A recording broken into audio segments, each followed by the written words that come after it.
Klik subscribe tuh nggak bayar, guys. Memang persoalan kurban, saya jujur saja selama di Indonesia masih banyak salah pemahaman terhadap kurban. Dan saya pernah berkata, memang Islam kita di Indonesia Islam keturunan. Ya, jadi asal tahu saja. Ya, tapi dari segi belajaran, mohon maaf ya, kita terlalu jauh terhadap pemahaman. Yang saya maksud, kita melaksanakan sesuatu tapi kita sudah belajar, sudah tahu, bukan hanya asal saya dengar, saya lihat, saya bukan sebatas itu, tapi kita punya dasarnya. Dan ini kelemahan kita, di antaranya kurban. Saya pernah mendengar, bukan malah sering mendengar soal kurban dihitungkan beroran. Jadi keluarga suami istri sama 5 anak berarti jumlah 7, wajib sapi. Kalau kurang daripada itu, atau misal suami istri tidak mampu, boleh ini tahun kurban kambing atas nama suami, tahun depan atas nama istrinya. Ini hal keliru sebenarnya.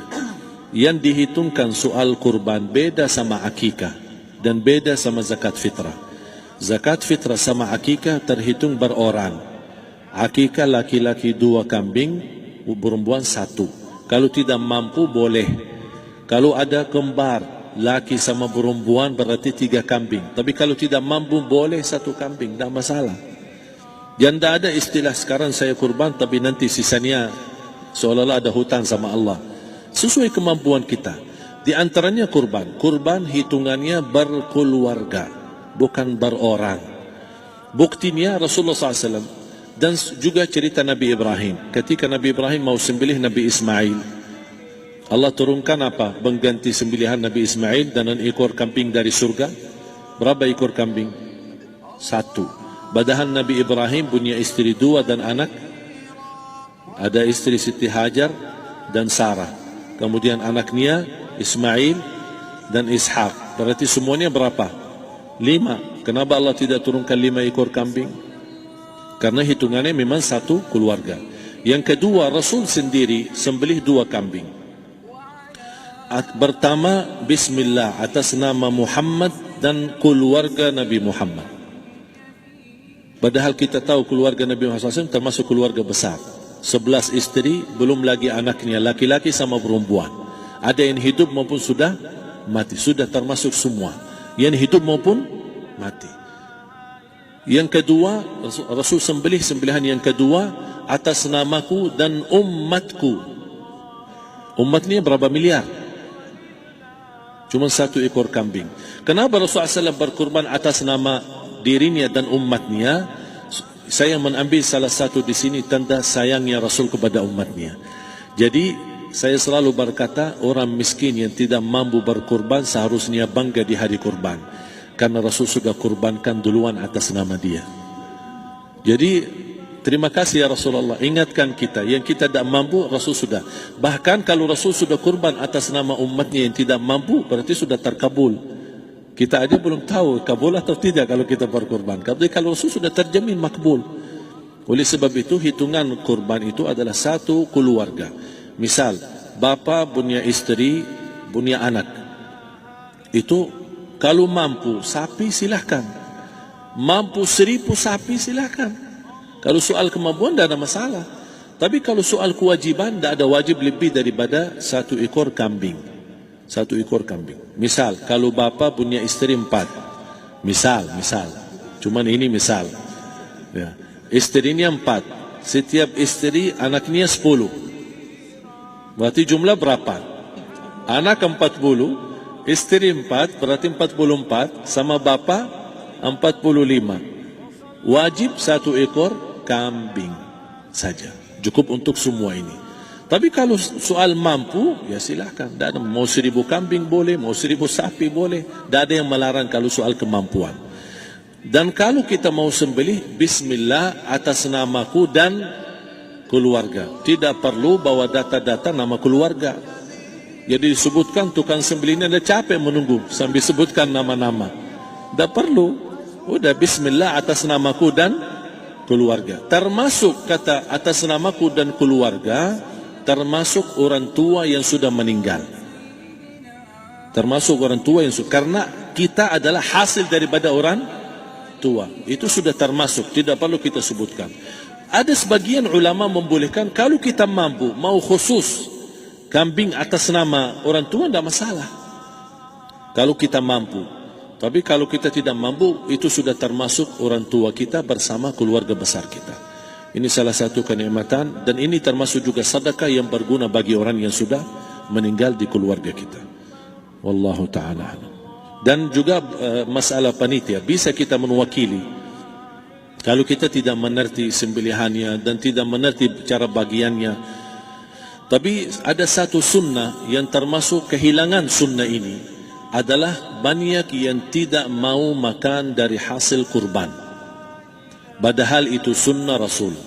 Dari akikah boleh makan, dari kurban pun boleh makan. Bahkan sunnah SAW dibagi 3. Sepertiga pertama dihadiahkan. Maksudnya kata dihadiahkan kepada orang kaya. Misal tetangga saya tapi orang kaya, dia bukan miskin, tapi boleh saling hadiah. Karena inti daripada hadiah silaturrahim. Ada keluarga kita termasuk mampu, tapi saya kasih, ini alhamdulillah saya sembelih sapi. Barangkali dia tidak mampu, cuma sembelih kambing. Udah, kita dapat daging kambing, dia dapat daging sapi. Tapi dengan niat hadiah, bukan sedekah. Karena dia bukan orang miskin yang menerima sedekah. Yang sepertiga yang kedua adalah sedekah. Sedekah itu termasuk orang miskin. Yang ketiga, kita makan sendiri. Bahkan Rasulullah SAW selepas Idul Adha, beda sama Idul Fitri. Sebelum Idul Fitri dia makan kurma, meyakinkan batalan puasa. Tapi kalau Idul Adha tidak makan dan minum sebelum salat, kenapa? Bukan berarti tidak boleh. Tapi Rasulullah SAW ingin pertama pembukaannya, buka sarapannya atau makan di pagi harinya selepas Idul Adha adalah dari hasil sembelihan kambing itu atau dari kurban. Jadi kita sebagian sedikit. Tapi kalau kita merasa alhamdulillah rezeki saya banyak di rumah, alhamdulillah banyak ada makanan, mau sedekahin semuanya, semua mau sedekahin, tidak masalah. Tapi yang saya maksud, kenapa tidak kita sekali-kali hidupkan sunnah Rasul? Jadi sebagian, walaupun ada sebagian sedikit lah, buat istilahnya sama sedikit porsi nasi atau apa, karena kita berhak sebagai kita kurbankan lillahi ta'ala, kita berhak menikmati kurban ini yang lillahi ta'ala supaya kita mendapatkan keberkahannya, bukan hanya orang lain. Terus yang kedua ada masalah pembayaran. Kalau kita wakili panitia, boleh kita pesan sama panitia, tolong sedikit dari kurban saya minta buat saya makan. Itu tidak masalah, kita boleh minta.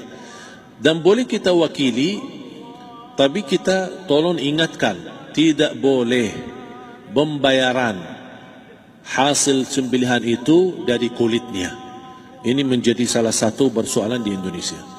Banyak tukang sembelih datang, ketika kita tawarkan untuk sembelih ini, berapa pak? Oh tidak apa-apa, kasih aja kulitnya sama kepalanya. Jangan anda setuju, jangan anda terima. Oh maaf, saya tidak bisa.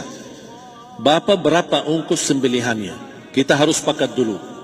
Tidak, saya ikhlas, tidak apa-apa, seikhlasnya. Tapi yang penting, kepalanya sama kulitnya. Itu aja yang saya minta, yang lain tidak apa-apa. Tidak boleh. Tidak boleh. Kenapa? Karena ini kurban. Kata kurban berarti lillahi ta'ala, bukan untuk jual beli. Kalau kita sudah bayar dari bagian kurban, berarti bukan lillahi ta'ala. Harus kita jaga amalan itu. Tapi bagaimana cara jalan keluarnya? Kita harus sepakat, ijab kabul. Sepakat dulu, Pak, saya udah begini, saya kasih untuk sembelihan 50.000. Bapak setuju? Ya udah setuju. Selesai kan? Sudah sembelih, sudah potong, sudah semua. Lepas ini semua, kita kasih ongkos 50.000 ongkos sembelihannya. Habis itu, Pak, kulitnya sama kepala hadiah buat Bapak. Itu tidak apa-apa, tidak masalah. Tapi bukan untuk bayar sembelihan. Faham maksud saya? Harus dibedakan supaya jangan sampai amalan kita kurban habis biaya, habis ini malah tidak diterima karena sudah kita bayar sebagian daripada kurban. Silahkan bayar apa yang kita sepakati, mau hadiahkan kepada dia, karena kita tidak bisa guna. Buat apa yang kita mau gunain kulitnya, tidak bisa. Tapi mereka, buat mereka lebih berguna, oleh karena itu kita bisa hadiahkan untuk mereka. Bahkan kita bisa juga kasih daging untuk mereka bisa menikmati sebagai sedekah. Wallahu ta'ala alam.